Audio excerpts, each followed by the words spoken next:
आं दिनैहाय खौरांगिरि नोंथांमोनखौ आंनि गोसो गोरबोनिफ्राय आङो सिबिनाय आं जासिबाय। लोगोसे दिनैहाय आङो जोंनि फरायसा फरायसुलि बिथांमोनखौबो आङो आंनि गोसो गोरबोनिफ्राय आङो सिबिनाय आरो अननाय आं जासिबाय।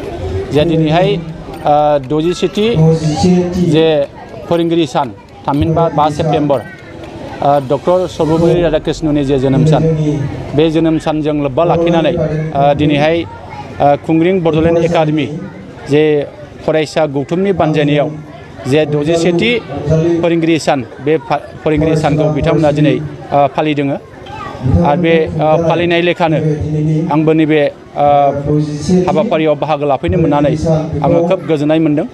आरो फरायसा गौथुमनिफ्राय फोरोंगिरि आरो जोंनि गेदेमा बिथांमोनखौ जे मान बावनाय बे खामानिखौ, बे हाबाफारिखौ बिथांमोना लादों। आङो दिनैहाय खोब गोजोननाय मोनदों। आं मिजिं खालामगोन जाहाथे जोंनि फोरोंगिरि आरो फरायसा आरो दिथागिरि जोंनि गेजेराव गोरोबलायनानै खामानि मावनो हानांगोन आरो जोंनि इयुनखौ जोङो थि खालामनो हानांगोन, जों बेखौ मिजिं खालामो।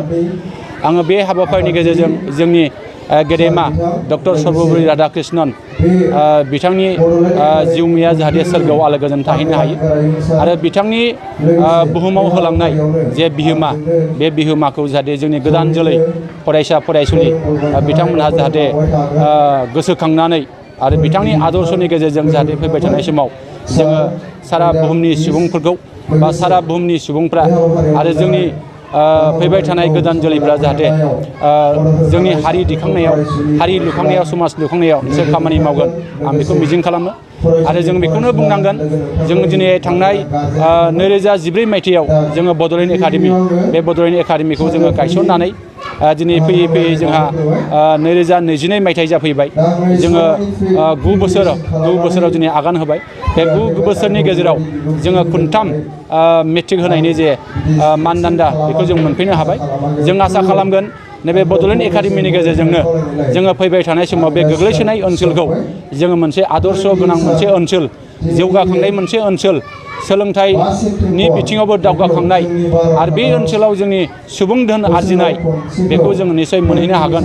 आरो बे थांखिजोंनो जोङो बड'लेण्ड एकाडेमिखौ गायसननानै जोङो दिनैहाय जोंनि नैबे बड'लेण्ड एकाडेमिनि गेजेरजों गोबां माखासे हाबाफारिबो जों खुंबोबाय थानाय जादों। आरो दिनैबो 67थि जे फोरोंगिरि सान, बे फोरोंसालिखौ जोङो दिनै आबुङैनो जों खुंफुंनो हादों होननानै जोङो बुंनांगोन। गिबि आङो बड'लेण्ड एकाडेमिनिफ्राय गोरायुं हिसाबै मिडिया नोंथांमोननिसिम गिबि आङो आंनि गोसो गोरबोनिफ्राय हामलायथिखौ जासिग्रोबाय। दिनैहाय 67थि डक्टर सर्वपल्ली राधाकृष्णननि जोनोम सान, 5 सेप्तेम्बर फोरोंगिरि सान, बे दिनाव आंनि बड'लेण्ड एकाडेमिनि जे फरायसा आफादा दिनैनि जे फोरोंगिरि सान बेखौ खुंफुंदों। बे खुंफुंनायाव आङो बड'लेण्ड एकाडेमिनि गोरायुंनिफ्राय बिथांमोननिसिम आङो रोजा रोजा साबायखर होयो। आरो लोगोसे जोंनि बड'लेण्ड एकाडेमिनि फोरोंगिरिजों लोगोसे हादरनाङैनो जे फोरोंगिरि लोगो नोंथांमोननिसिम आङो आंनि अननाय सिबिनायखौ गिबि जासिहरनाय जाबाय। बेवहाय देग्लाय अर्थात दिनैहाय जे 5 सेप्तेम्बर नैबे बड'लेण्ड एकाडेमियाव जोंनि बड'लेण्ड एकाडेमि फरायसा आफादा जे दिनैनि हाबाफारिखौ जेरैबायदि बानजायनानै दा बे बानजायनायाव आंनि फरायसा बा गारजेन, फोरोंगिरि बिथांमोना जेरैबायदि बाहागो लानानै मेहेर गोनां खालामदों, बेवहाय आङो बिथांमोननिसिम रोजा रोजा साबायखर